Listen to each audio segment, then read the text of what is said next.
Magandang araw po sa inyo, Kuya Chris. Ganoon din sa lahat ng mga kaistorya na walang sawang nakikinig sa inyong mga kwento sa inyong programa. Tawagin niyo na lang po ako sa pangalang Rico.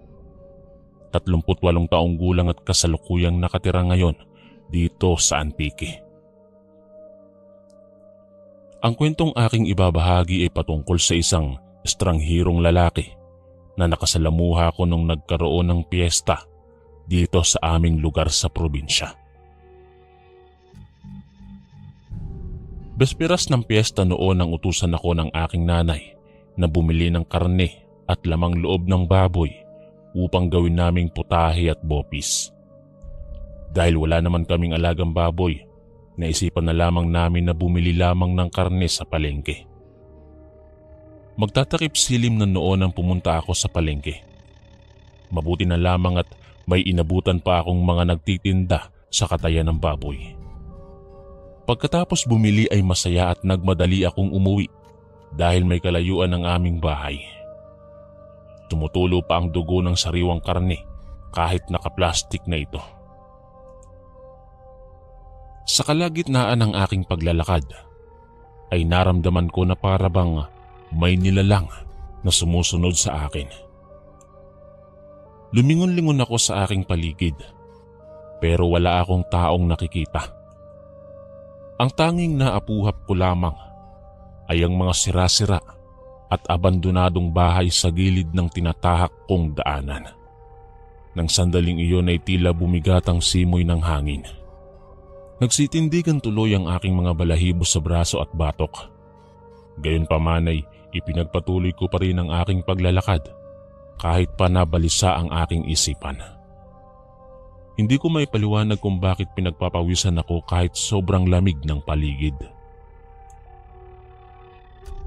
Napahinto ako sa paghakbang nang may maulinigan akong tunog na sa pakiwari ko'y nagmumula sa hindi ko malamang nilalang. Malakas ang kutob ko na may mga matang nagmamasid sa akin.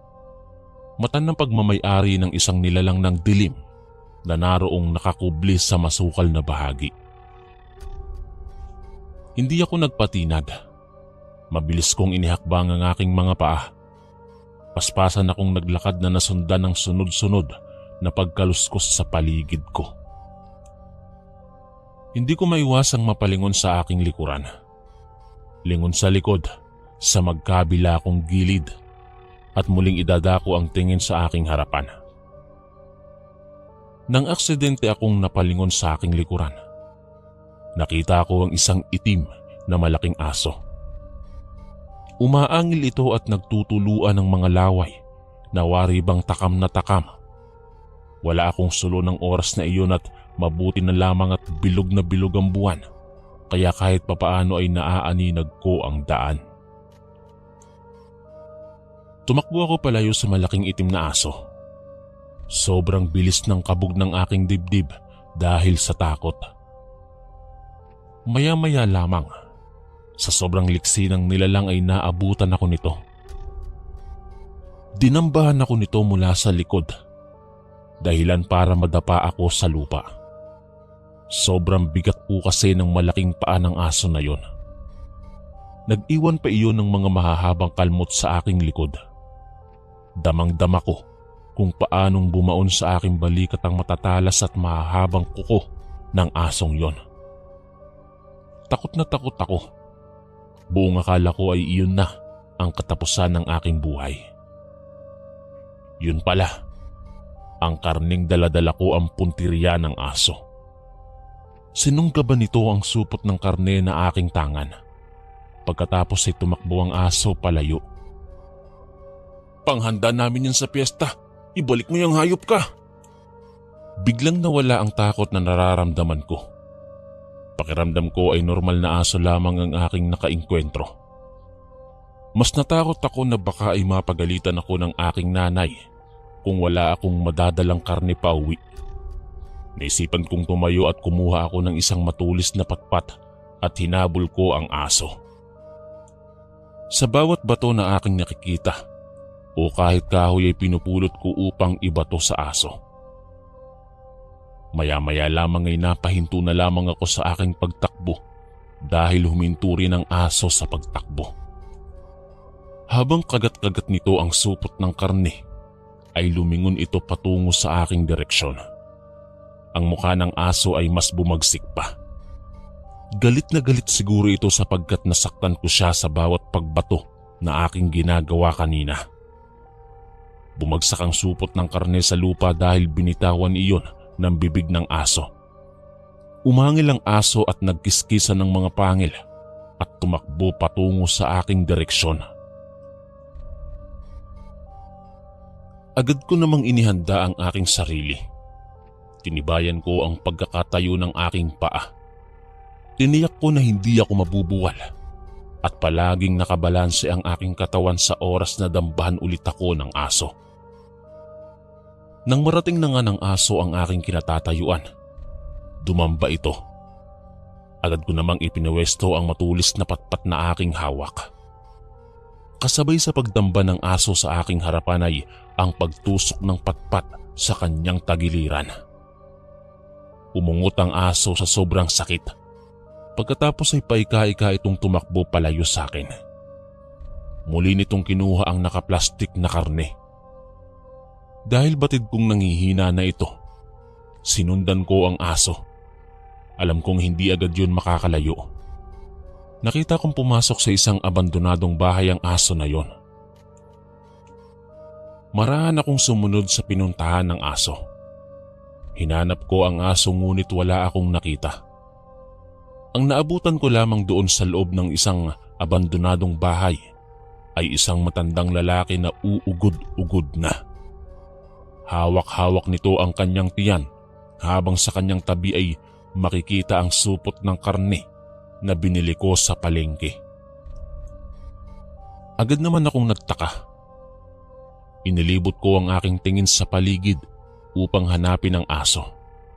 Subalit hindi ko na naaaninag ang aso. Naisip ko tuloy na baka ang matandang yon at ang itim na aso ay iisa. Pero naisip ko rin na imposible dahil malabong mangyari ang mga ganong bagay. Liban na lamang kung ang matandang lalaking iyon ay isang aswang. Tumalon sa bintana ang aso, iho. Nakita ko siyang may dalang karne, kaya pinagpapalo ko. Wala kasi akong ulam eh. Nakuha ko naman yung karne, ang kaso nakatakas ang aso. Natakot siguro sa akin. Mahinang wika ng matanda at ngumisi. Dahil sa sinabi ng matanda ay nakaramdam ako ng awa.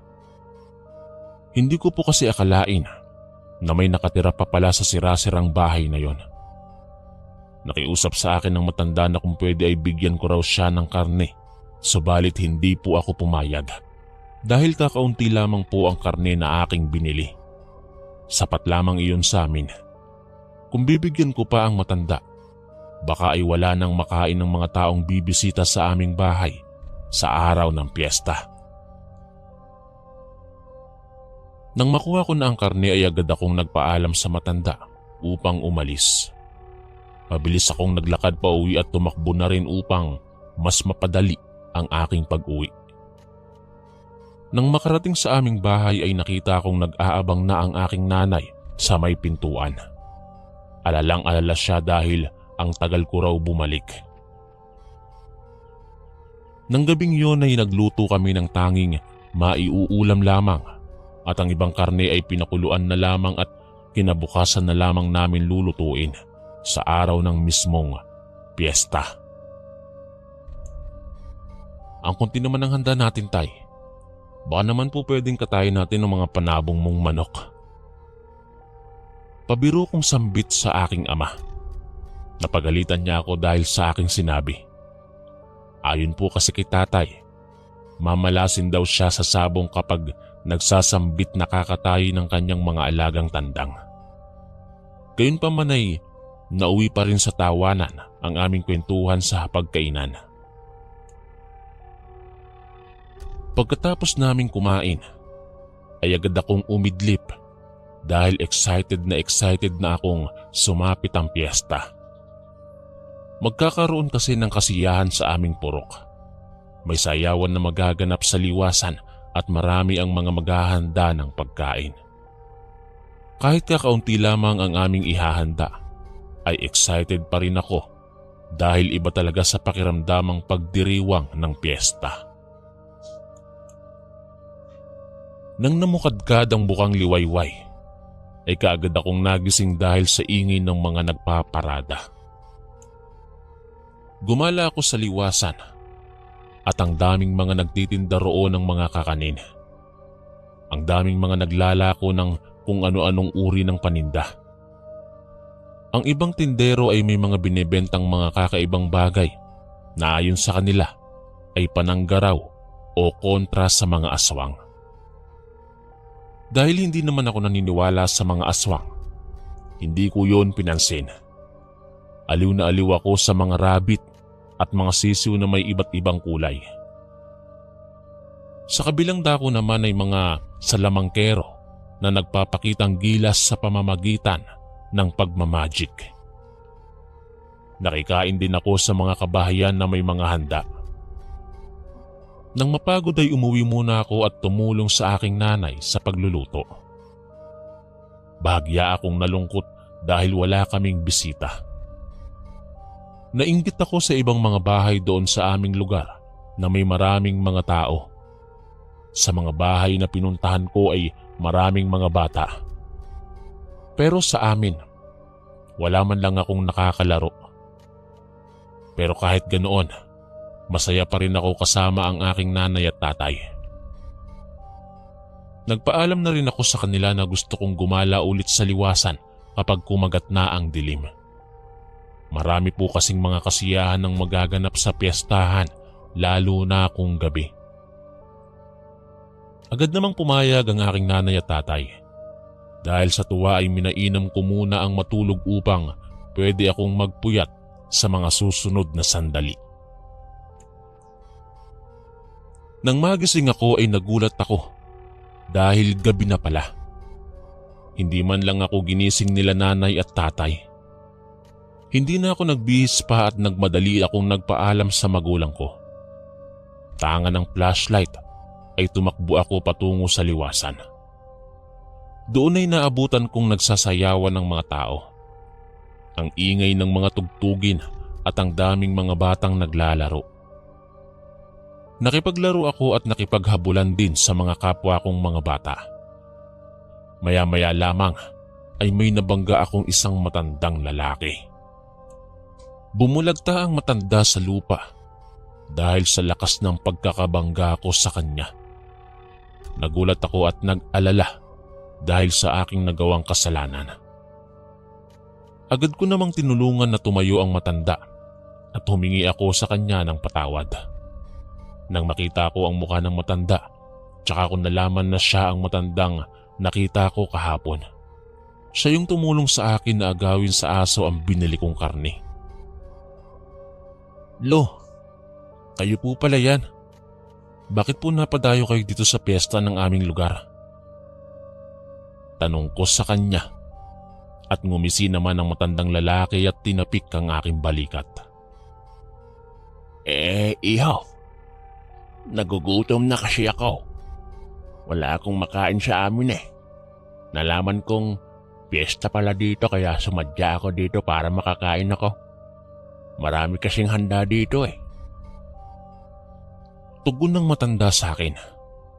Ngumisi siya at nanlisik ang kanyang mga mata. Nagtaka ako sa kanyang winika pero marahil ay hindi ko lang siya maintindihan dahil matanda na siya at medyo mahina ang kanyang boses. Sa lahat ng mga tao, siya lang ang hindi ko lubusang kakilala. Ang mga tao kasi sa lugar na iyon ay galing sa mga kalapit na baryo at mga taga sa amin. Pero ang matandang iyon ay kahapon ko lang nakita. Kahapon ko lang din nalaman na nakatira pala siya doon sa abandonadong bahay. Pero ayon sa kanya, taong lansangan daw siya. Palaboy-laboy lang daw siya at wala siyang permanenteng bahay. Aksidente ko lang daw siya na naaktuhan kahapon sa isang abandonadong bahay. Pero nakakain na po ba kayo? Tanong ko sa kanya. Oo. Kaso kulang pa eh. Nagugutom pa ako. Sagot naman niya. Dahil doon ay napagpasyaan kong papuntahin siya sa amin. Agad naman siyang tumango at walang pag-aalinlangan na pumayag. Sakto naman dahil wala naman kaming bisita. Iniwanan ko ang aking mga kalaro at sinamahan ko ang matandang lalaki patungo sa aming bahay. Inalalayan ko siya sa kanyang paglalakad. Aksidente kong nahawakan ng kanyang tagiliran at tiyan. Dahil doon ay agad na sumigaw ang matanda at umangil na para bang asong bangaw. Naitulak niya ako na ikinatumba ko sa damuhan. Hindi ko akalaing malakas pala ang matandang yon. Kinabahan ako sa kanyang kinilos. Bigla na lang kasi siyang naging agresibo sa hindi ko malaman na dahilan. Napaisip tuloy ako kung ano ba ang meron sa kanyang tiyan. Pero hindi pa man nagtatagal, agad na humingi ang matanda ng paumanhin. Ngumiti naman ako at muling inakay siya sa paglalakad. Habang naglalakad ay may mga nakasalubong kaming mga tao. Ayon sa kanila, ay nawawala raw ang kanilang anak. May nakasalubong din kaming mga tao na hinahanap ang nawawalang kamag-anak nila na lalaki. Inisip ko na lamang na baka ay nakikipagsayawan sa liwasan ng mga taong hinahanap nila. Hindi ko na lamang yun pinagtuunan masyado ng pansin dahil baka simpleng problema lamang yun. Ipinagpatuloy ko na lamang ang aking paglalakad habang akay ang kasama kong matanda. Nakayuko lamang ito na wari bang ayaw magpakita ng muka sa mga taong aming nakakasalubong. Hindi rin nagtagal ay narating namin ang aming bahay.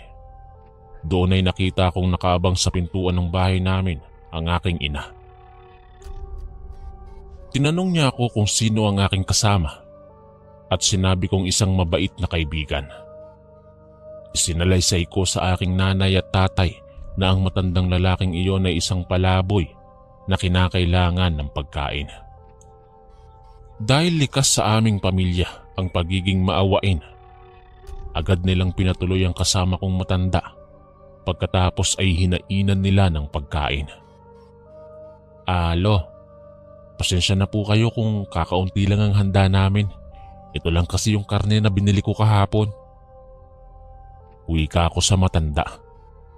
Subalit ngumiti lamang ulit siya sa akin bilang tugon. Nilantakan niya ang pagkain. Ngunit nang maubos ang pagkain ay bigla niyang isinuka ang lahat. Sumama ang pakiramdam ng matanda at nawalan ng malay. Hindi ko alam kung bakit nangyari yon. Nataranta maging sinanay at tatay sa nangyari. Balak na sana naming isugod sa barangay ang matanda, pero mabuti na lamang at nagising siya. Doon ay ipinagtapat ng matanda sa amin na hindi tinatanggap ng kanyang katawan ang mga pagkain na may mga pampalasa, kagaya na lamang ng bawang. Agad kaming humingi sa kanya ng paumanhin dahil napahamak pa siya dahil sa pagkaing ipinakain namin sa kanya. Minabuti na lamang namin na pagpahingahin muna ang matanda sa aming bahay. Gusto man nitong umalis na pero hindi namin siya pinaalis upang makapagpahinga muna siya. Delikado na rin kasi sa labas dahil baka ay mapagtripan siya ng mga lasing. Nang gabing iyon ay nagpaalam si tatay na aalis muna dahil makikipag-inuman siya sa kanyang mga kakumpare. Kaya naman naiwan kami ng aking nanay sa aming bahay kasama ang matandang lalaki na pinatulog namin sa kwarto. Minainam ko na lamang na sa sala ng aming bahay matulog. Naglatag na lamang ako ng banig sa sahig at doon natulog katabi ko si nanay. Habang lumalalim ang gabi, ay naalimpungatan ako. Bigla kasing nagsipag-ingayan ang mga manok namin sa labas. Sa sobrang iba ng mga huni ng mga manok ay agad akong bumangon. Dahan-dahan akong naglakad patungo sa bintana upang sana ay silipin kung ano ang meron sa labas. Pero pinigilan ako ng aking ina. Nagising din siya at hinawakan nito ang aking damit. Buong akala ni nanay ay tatakasan ko siya at pupunta ako sa sayawan. Pero sinabi ko sa kanya na wala akong balak na bumalik doon sa liwasan. Sinabi ko lang sa kanya na kakaiba ang huni ng mga manok sa labas. Kaya naman ay sabay naming pinakinggan ang paligid. Nang mapansing may kakaiba nga ay agad kaming kinabahan.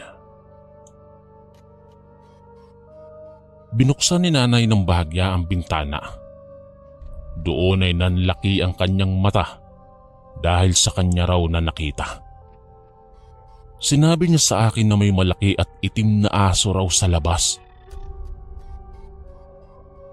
Hindi agad ako naniwala sa kanya kaya naman ay sumilip din ako sa bintana na bahagyang nakabukas. Doon ay may naaaninag akong kakaibang nilalang pero hindi malinaw sa akin kung malaking aso ba yun dahil madilim. Kaya naman ay kinuha ko ang flashlight at itinutok sa labas. Napaatras na lamang ako nang makita ang malaking aso at nag-anyo bilang isang matandang lalaki. Natuliro bigla kami ni Mama nang lumingon ang matandang lalaki sa aming direksyon. Kagat-kagat nito ang isang patay na manok na nakatali pa sa bakuran. Nagsituluan ng mga dugo na nagmumula sa bibig ng matandang yon. Agad na isinara ni Mama ang bintana at tiniyak na nakakandado iyon ng maayos. Upang kumpirmahin na iyon ba talaga ang matanda na pinatuloy namin, tiningnan namin ni nanay ang matanda sa aming kwarto. Ngunit wala doon ang matanda. Patunay lamang na ang matanda na aming nakita sa labas ay ang matanda na aming pinaakyat sa bahay. Agad na tumakbo si nanay patungo sa nakabukas na bintana sa kwarto. Pinaniwalaan namin na sa bintanang yun dumaan ang matanda palabas. Ngunit hindi pa man naisasara ni nanay ang bintana, agad na may mabalahibong kamay ang lumitaw sa bintana. Hinigit nito ang braso ni nanay na ikinabalisa ko. Agad naman akong tumakbo patungo sa pwesto ni nanay at hinila ko siya palayo sa bintana. Habang nasa loob ng bahay ay ramdam namin ni nanay na ayaw kaming lubayan ng aswang sa labas. Paikot-ikot lamang ito sa aming bahay na wari bang naghahanap ng butas o ng madadaanan. Kinakatok pa nito ang pintuan at naririnig namin ang kanyang angil na kagaya ng sabang-aw na aso.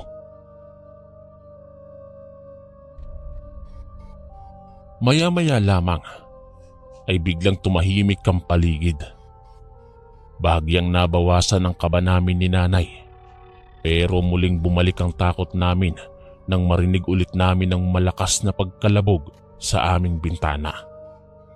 Paulit-ulit iyon na kumakalabog na halatang sapilitang winawasak ng aswang ang bintana ng aming bahay. Kalaunan ay yumugyog ang buong bahay namin at narinig naming may mga mabibigat na yabag na nagmumula sa kwarto ng aming bahay. Doon ay nalaman namin na tuluyan ngang napasok ng aswang ang aming bahay. Inutusan ako ni nanay na manatili ako sa kanyang likuran. Pinoprotektahan niya ako laban sa aswang na nagtatangkang sunggaban kaming dalawa. May hawak si nanay na kutsilyo at nakatutok ang kutsilyo sa direksyon ng aswang, pero baka sa braso ni nanay ang takot at labis na kaba. Nanginginig kasi ang kanyang braso ng sandaling yon. Maya-maya lamang ay lumundag ang aswang patungo sa aming direksyon. Napatakbo ako sa likod ng aparador namin habang si nanay naman ay pumailalim sa aswang. Tumalsik ang kutsilyo na hawak ni nanay. Binuhos na niya ang kanyang lakas pero higit na mas malakas ang aswang. Ang pangil ng aswang ay malapit nang lumapat sa leeg ni nanay. Bago yun, matapang kong kinuha ang kutsilyo at itinarak sa batok ng aswang. Dahil sa pangyayaring yun ay ako ang napagtuunan ng aswang. Hinampas ako nito ng ubod lakas na naging dahilan sa pagtalsik ko sa pader. Akma na sana akong susunggaban ng aswang nang biglang narinig kong sinipa ni tatay ang pintuan ng aming bahay. Pagkatapos ay sunod-sunod na tinambangan ni tatay ng saksak ang aswang. Doon ay nanghina ang aswang at hindi na nagawang tumakas. Hindi nagtagal ay nalagutan ito ng hininga. Kasunod sa pagpalit ng anyo nito bilang isang matanda. Doon ko nakita ang sugat niya sa tiyan at nalaman kong siya at ang malaking aso ay iisa. Agad na kumalat sa purok namin ang balita, maging sa mga kalapit naming baryo. Kinaumagahan ay may mga bangkay na natagpo ang wakwakang mga katawan at pinaghihinala ang kagagawan ng aswang na napatay ni tatay. Ang mga bangkay na iyon ay ang mga taong nawawala nung piyesta. Kinilabutan ng lahat dahil sa mga nakapanghihilakbot na kaganapang nangyari sa aming baryo. Kaya sa tuwing nagkakaroon ulit ng piyesta sa amin, naging maingat na akong makipag-usap sa mga dayo. Hanggang dito na lamang po ang aking kwento, Kuya Chris. Maraming salamat po sa lahat ng mga nakinig. Ang inyong kaistorya, Rico.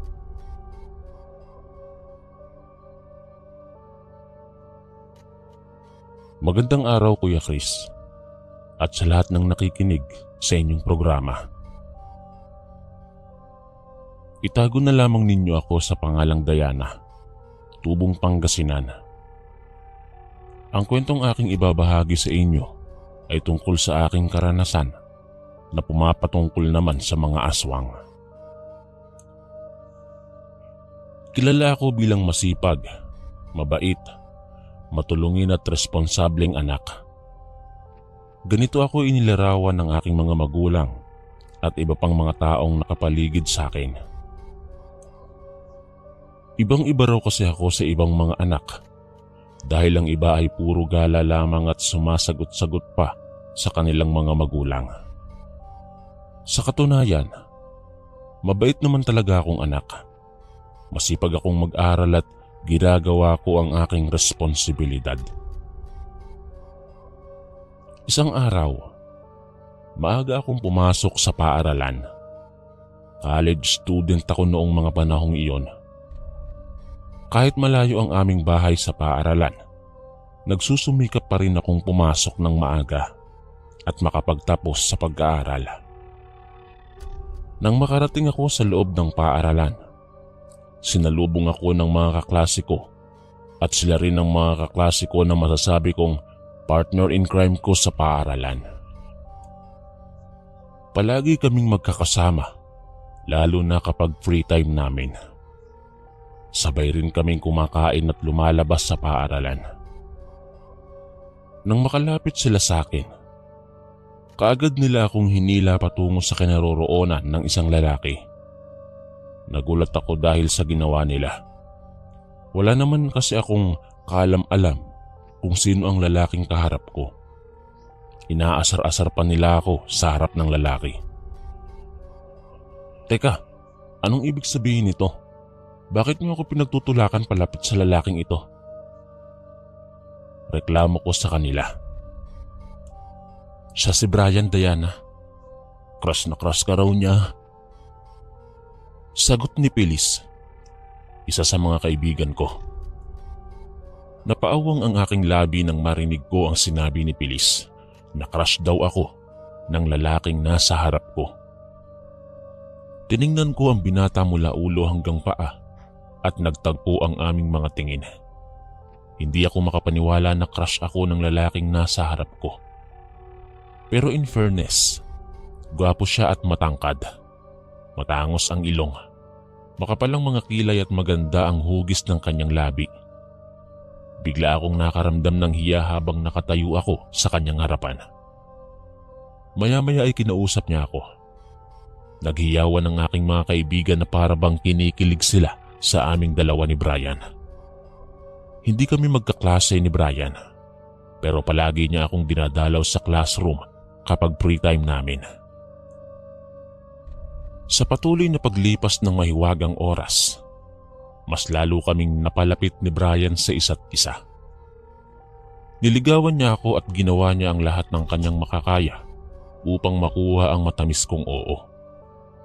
Sa halos araw-araw naming pag-uusap, hindi ko na malayang nahuhulog na pala ang aking loob kay Brian. Hanggang isang umaga, nagising na lamang ako sa katotohanang iniibig ko na siya. Hindi kumpleto ang aking araw kapag hindi ko nakikita at nakakausap si Brian. Lumalim ang nararamdaman namin para sa isa't isa hanggang sa sinagot ko na siya. Naging magkasintahan kami ni Brian at nasanay kami sa presensya ng isa't isa. Palagi kaming nagde-date. Pumupunta sa isang lugar na kung saan ay kaming dalawa lamang. At nagkukwentuhan tungkol sa mga ganap namin sa buhay. Masaya ako sa relasyon namin ni Brian. Pero hindi ko namamalayang unti-unti ko na palang napapabayaan ang aking pag-aaral. Palagi na akong sumasama sa kanya at wala na akong ganang gumawa ng mga takdang aralin dahil tanging kay Brian lamang nakatuon ang aking atensyon. Isang umaga, habang nagwawalis ako sa aming bakuran, bigla akong nakaramdam ng pagkahilo. Ang sama ng pakiramdam ko at para bang masusuka ako. Maya-maya ay bigla nga akong nasuka. Pumasok ako sa loob ng bahay at hindi ko na muna ipinagpatuloy ang pagwawalis. Anong nangyayari sa'yo? At bakit nagsusuka ka, Diana? Tanong ni inay sa akin. Hindi ko po alam, Nay. Nahihilo rin po ako. Sagot ko kay inay habang nakahawak ako sa aking ulo. Nakita ko ang pagkunot ng noo ni inay. Tiningnan niya ako mula ulo hanggang paa at tila ba mayroong kahulugan ng klase ng tinging ipinupukol niya sa akin. Diana, wag mo sabihing buntis ka. Alam mo namang ikaw lang ang inaasahan namin. Wika ni inay. Bigla akong kinabahan dahil sa aking narinig. Naalala ko na mayroon palang nangyari sa amin ni Brian nung gabing nagkasama kami. Kaagad akong pumasok sa loob ng aking kwarto at para bang mababaliw ako sa kakaisip. Natatakot akong malaman na buntis ako dahil natitiyak kong papagalitan ako ng aking mga magulang. Mahirap kasi ang aming buhay at ako lang ang inaasahan nila upang makaahon kami sa kahirapan. Lumipas ang maraming araw. Nagpa-check up ako upang alamin kung buntis nga ako o hindi. Parang tumigil ang aking mundo nang sinabi ng doktor na buntis ako. Hindi ko matanggap ang katotohanan. Hindi pa ako handa nung mga sandaling yon. Nangangatog ang aking mga tuhod habang naglalakad ako pauwi sa aming bahay. Umiiyak ako habang sinasabi ko kay inay ang totoo.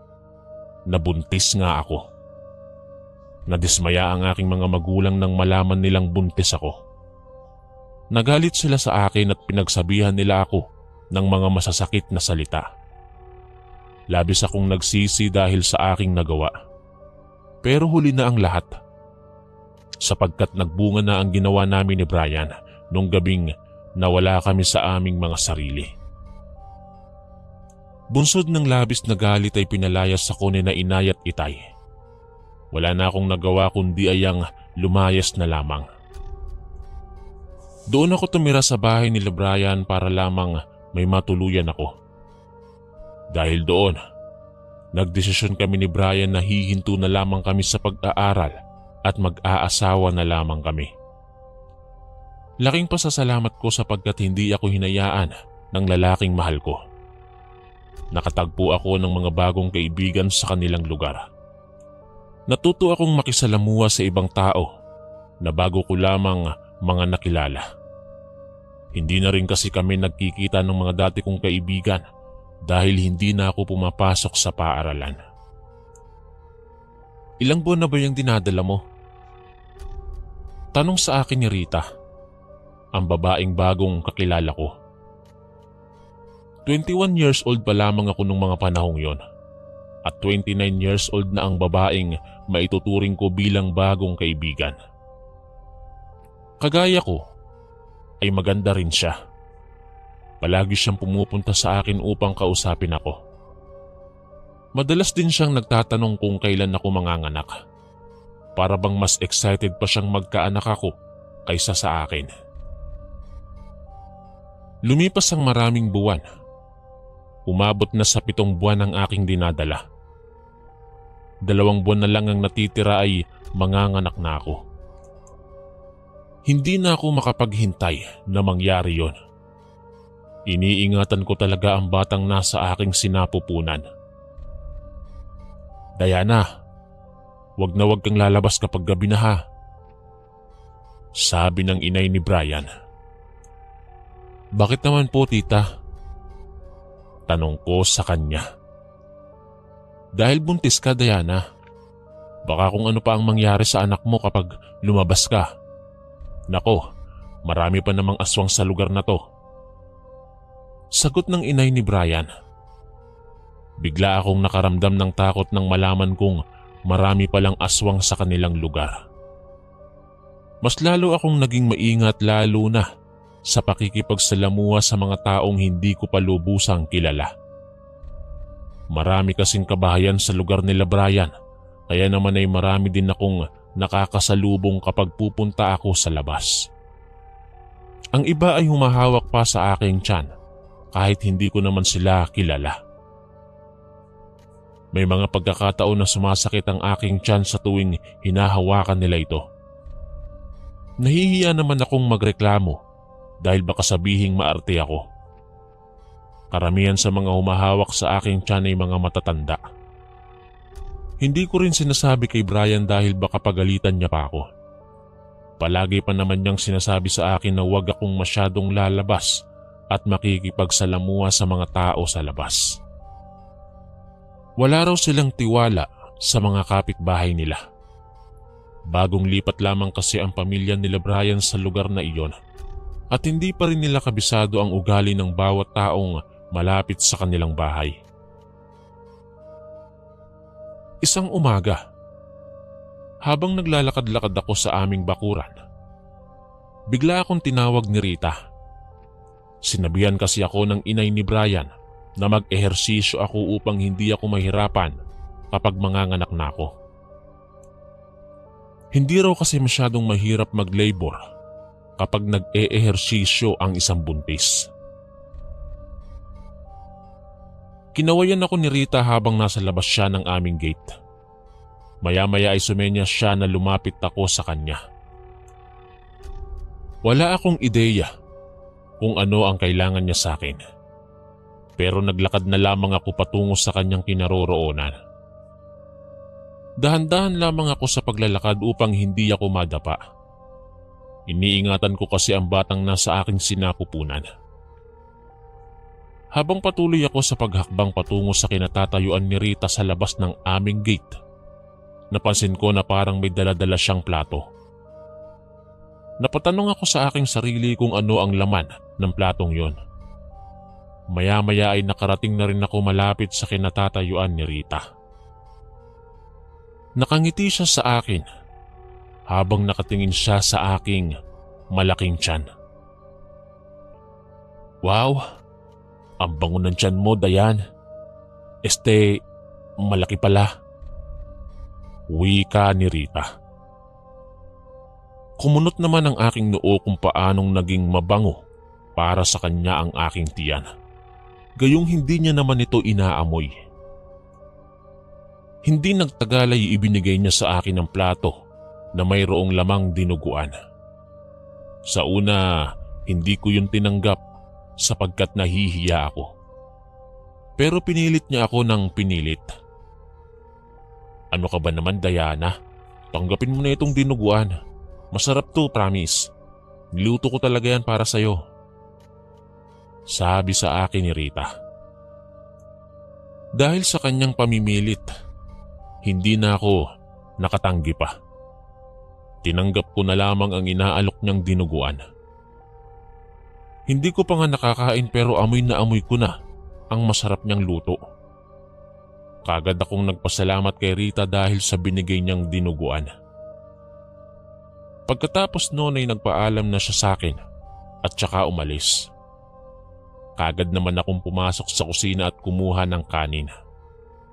Natatakam na kasi ako sa mabangong dinuguan ni Rita. Ako lamang ang tao sa loob ng bahay nung mga sandaling iyon dahil nagtinda ng mga gulay ang mga magulang ni Brian. Samantalang si Brian naman ay nagtrabaho bilang construction worker. Sarap na sarap ako sa dinuguang niluto ni Rita. Napakabango at masarap ang kanyang luto, lalo na't mainit-init pa. Sa sobrang sarap ng dinuguan, ay hindi ko namalayang naubos ko na pala. Kagad kong hinugasan ang pinagkainan ko at saka nagpahinga. Nang lumipas ang kalahating oras, bigla kong naramdamang sumasakit ang aking tiyan. Napapahiyaw na ako dahil sa labis na sakit. Humiga na lamang ako sa kama at saka pinakalma ko ang aking sarili. Pero hindi ko pa rin talaga mapigilan ang pagsakit ng aking tiyan. Hindi ko alam kung dahil ba iyon sa kinain kong dinuguan o baka naman dahil manganganak na ako. Napapahiyaw ako sa loob ng aking kwarto. Maya-maya ay biglang bumukas ang pinto. Narinig ko ang boses ng inay ni Brian. Dumating na pala sila dahil naubos na raw ang kanilang tindang gulay. Kagad akong kinamusta ng mga magulang ni Brian at nagulat sila dahil nagsusumigaw ako sa sobrang sakit ng aking tiyan. Ano bang ginawa mo rito sa bahay habang wala kami, Diana? Tanong ng inay ni Brian. Sinabi ko sa kanya na nag-ehersisyo lamang ako at kumain ako ng dinuguan na galing sa kaibigan kong si Rita. Naku naman, Diana. Hindi ba't sinabi ko naman sa'yo na huwag kang tatanggap ng kahit anong pagkain mula sa mga taong hindi mo pa lubusang kilala? Sermon ng inay ni Brian. Ayaw lang nilang mapahamak ako kaya ganoon sila kahigpit. Matagal ko naman na pong kaibigan si Rita at saka mabait naman po siya. Katwiran ko. Pero sinabi nila sa akin na huwag akong basta magtitiwala sa mga kapitbahay namin at pati na rin sa mga kaibigan ko dahil hindi ko pa alam ang tunay nilang pagkatao. Mula nung araw na sumakit ang tiyan ko, hindi na ako kumakain ng pagkain mula kay Rita. Dahil pinagbawalan na ako ng mga magulang ni Brian. Pumupunta naman si Rita sa bahay namin at madalas kaming nag-uusap. Masaya naman siyang kausap at masasabi kong mabait talaga siya. Kapitbahay namin si Rita kaya naman dinadalaw niya ako kapag wala siyang trabahong pinag-aabalahan. Isang gabi, habang mahimbing kaming natutulog ni Brian, ay bigla kaming nakarinig ng mga sigaw. Sigaw na nagmumula sa kapitbahay naming si Rita. Nagising kaming dalawa dahil sa ingay na yon. Hindi ko maintindihan kung anong nagaganap sa loob ng bahay ni Rita. Mag-isa lang naman kasi siya sa bahay na iyon. Pero madalas naming napapansin na parang nagkakagulo sa loob ng kanyang bahay tuwing sasapit ang gabi. Maya-maya ay biglang may sumigaw sa bahay ni Rita. Lalo akong nagtaka dahil doon. Bakit may sumisigaw sa bahay ni Rita? Mag-isa lang naman siya roon, di ba? Sabi ko kay Brian. Hayaan mo na yon. Huwag mo nang pansinin. Sagot naman ni Brian. Sinabi niyang matutulog na lang daw kami ulit. Pero nagagambala pa rin talaga ako dahil hindi lang sigawan ang naririnig ko, kundi pati na rin ng mga tunog na parabang hinahampas o pinapalo ang dingding. Tahimik lamang akong nagmamasid sa loob ng kwarto. Sumilip pa ako sa maliit na butas upang tingnan kung may tao ba sa loob ng bahay ni Rita. Pero wala naman akong nakita. Pinapagalitan din ako ni Brian tuwing sisilip ako sa butas dahil baka raw ay mapahamak lamang ako. Dumaan ng maraming gabi. Ganoon pa rin ang nangyayari.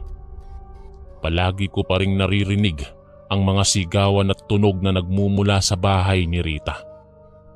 Nahihiya din naman akong magtanong sa kanya kung anong nagaganap sa bahay niya tuwing gabi.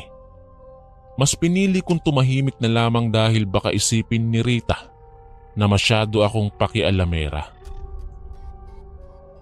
Lumipas ang maraming araw. 8 buwan na ang aking dinadala. Sobrang laki na ng aking tiyan. Natutuwa ako sapagkat malapit na akong manganak. Nasasabik na akong masilayan ng aking anak sa unang pagkakataon. Mas lalo akong naging maingat sa aking mga kilos. Naging mahigpit din sa akin si Brian at pati na rin ang kanyang mga magulang. Hindi na nila ako pinapayagang pumunta sa labas dahil delikado na raw ang aking kalagayan. At baka manganak ako sa labas nang wala sa oras. Nakakulong na lamang ako sa loob ng bahay. Hindi na ako lumalabas. Hindi na rin ako nakikipag-usap kay Rita. Isang gabi, pasulyap-sulyap ako sa aking rilong pambisig. Nag-aalala na kasi ako dahil 7:00 na ng gabi. Pero hindi pa rin nakakauwi sina Brian at ang kanyang mga magulang. Marami kasing mga gulay ang ibinenta nila. Naisip ko na baka hindi pa nauubos kaya hindi pa sila nakakauwi. Ano ba naman ito? 7:00 na. Pero bakit wala pa rin sila? Tanong ko habang nakaupo ako sa sala. Natatakot kasi ako dahil nakakarinig ako ng kakaibang tunog sa palibot ng bahay. Para bang kinakalampag ang dingding, pati na rin ang bubong. Habang tumatagal ay palala ng palala ang ingay. Kinakabahan na ako at natatakot dahil baka inaaswang na ako. Sabi kasi nila, lapitin daw ng aswang ang mga buntis. Hindi na ako mapakali. Pakiramdam ko kasi ay mayroong nagmamasid sa akin. Parang maiiyak na ako sa kadahilanang mag-isa lamang ako sa aming bahay. Naisipan kong pumasok na lamang sa loob ng aking kwarto. Pero napasigaw ako ng malakas dahil nakita ko ang isang nilalang na sobrang pangit ang muka. Nagbabaga ang mga mata. Matutulis ang mga pangil at mahahaba ang kanyang mga kuko. Parang kalahati lamang ang katawan ng nilalang na yon. Tila ba mababaliw ako dahil sa sobrang takot. Kumaripas ako ng takbo palayo sa aking kwarto kung saan ay naroon ang pangit na nilalang na kalahati ang katawan. Yun daw ang sinasabi nilang manananggal.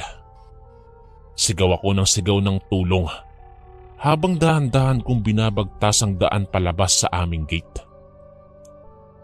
Sobrang laki ng tiyan ko. Pinilit ko pa ring tumakbo upang makalayo ako sa bahay namin. Tila ba nawawala ako sa tamang pag-iisip ng mga oras na iyon. Wala pa akong suot na tsinelas. Pumasok ako sa bahay ni Rita upang sana'y humingi ng tulong. Siya lang kasi ang kaibigan ko na pwede kong malapitan. Tinawag ko ng tinawag ang kanyang pangalan at sumigaw ako ng tulong habang kinakatok ko ang pinto ng kanyang bahay. Pero walang sumasagot. Napansin kong hindi naman pala nakalak ang pinto kaya mabilis akong pumasok sa loob ng bahay ni Rita upang hanapin siya. Pero nagulat ako dahil bumungad sa aking mga mata ang tila malaimpyernong sitwasyon ng bahay ni Rita. Napatakip ako sa aking bibig nang makita ko ang mga kamay at paa ng mga tao na nagkalat sa loob mismo ng bahay ni Rita. Naroon din ang mga pinugot na ulo ng mga tao. Nakalagay iyon sa malaking palanggana. Sa isa namang palanggana ay naroon ng mga lamang loob. Doon ko naisip na baka si Rita nga ang nambibiktima. At iyon ang dahilan kung bakit palaging maingay sa kanyang bahay pagsapit ng gabi. Napakabrutal ng mga ginawa ni Rita sa mga taong kanyang nabiktima. Yun ang unang pagkakataon na nakapasok ako sa loob ng kanyang bahay. Nanginginig ang aking mga tuhod habang humahakbang ako patungo sa loob ng kanyang kwarto. Gusto ko kasing alamin kung ano pa ang mga sekreto ni Rita sa loob ng kwarto. Muntikan pa akong mapasigaw nang makita ko ang kalahati ng kanyang katawan sa loob ng kanyang kwarto. Doon ko nakumpirma na manananggal nga talaga si Rita. Mabilis akong umalis sa loob ng kanyang bahay at tumungo sa iba naming kapitbahay. Pero bago ako makalayo sa bahay ni Rita, nakita kong bumalik siya sa loob ng kanyang bahay. Mabuti na lamang at hindi niya ako nakita. Nung mga sandaling yon, naisip ko na mayroon palang masamang balak si Rita sa aking pinagbubuntis, kaya palagi siyang nakikipag-usap sa akin. Tinulungan ako ng iba naming kapitbahay at hindi nagtagal ay dumating din sina Brian at ang kanyang mga magulang. Kaagad kong sinabi sa kanila ang nangyari sa akin at kung ano ang aking natuklasan tungkol sa kapitbahay naming si Rita. Sinugod nila si Rita sa loob ng bahay nito, pero hindi na namin muling nakita pa si Rita. Mga katawan na lamang ng mga tao ang naabutan namin sa loob ng kanyang bahay. Marami na palang nabiktima si Rita at dinadala niya sa loob ng kanyang bahay. Naisip ko rin na ang binigay niya sa aking dinuguan ay dugo pala yon ng tao. Lumayas na si Rita sa lugar na iyon at hindi na muling nagbalik pa. Hanggang dito na lamang po ang aking kwento. Maraming salamat po. Ang inyong kaistorya, Diana. Maraming salamat po mga kaistorya sa pakikinig. At kita-kits po ulit bukas para sa isa na namang nakakatakot na kwento. Ito po si Kuya Chris, ang inyong kaistorya. God bless po at ingat po lagi.